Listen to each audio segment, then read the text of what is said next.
Gordon was resting in the siding. Sometimes he thought, "It's really tiring to be such a large and splendid engine. One does have to keep up appearances so."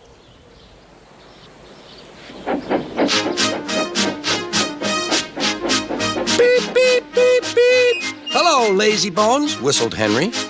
"What cheek," spluttered Gordon. "That Henry is too big for his wheels. Fancy speaking to me like that.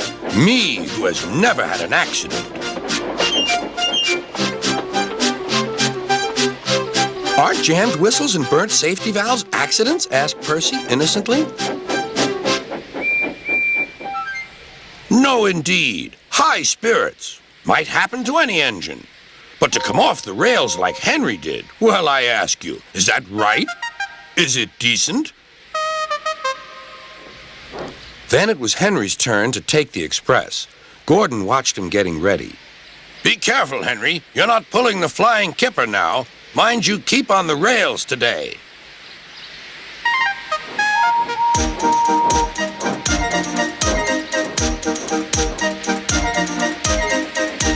Henry went off in a huff, and Gordon yawned and went to sleep.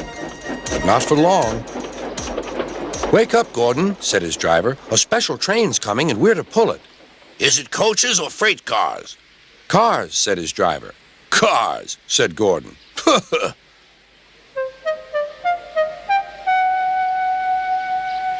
Gordon's fire was slow to start, so Edward had to push Gordon to the turntable to get him facing the right way. "I won't go! I won't go!" grumbled Gordon. "Don't be silly! Don't be silly!" puffed Edward.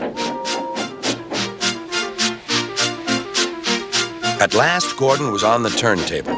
The movement had shaken his fire. It was now burning nicely and making steam.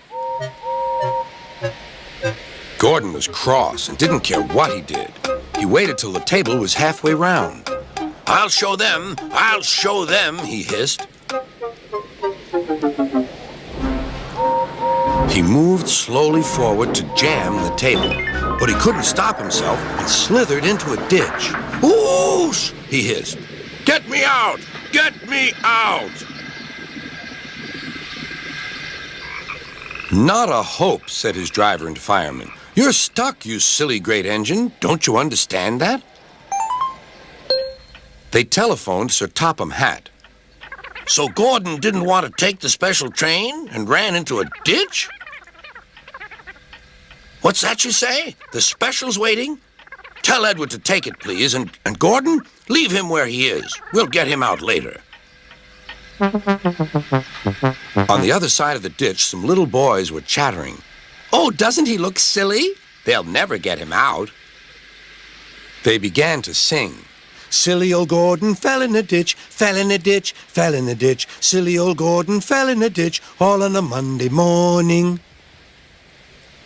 Gordon lay in the ditch all day.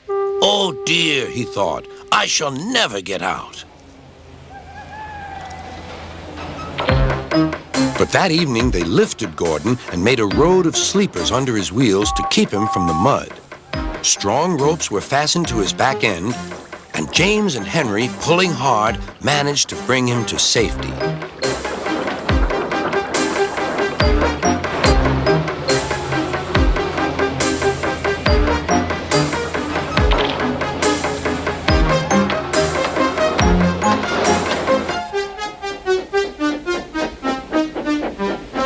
Late that night, Gordon crawled home, a sadder and wiser engine.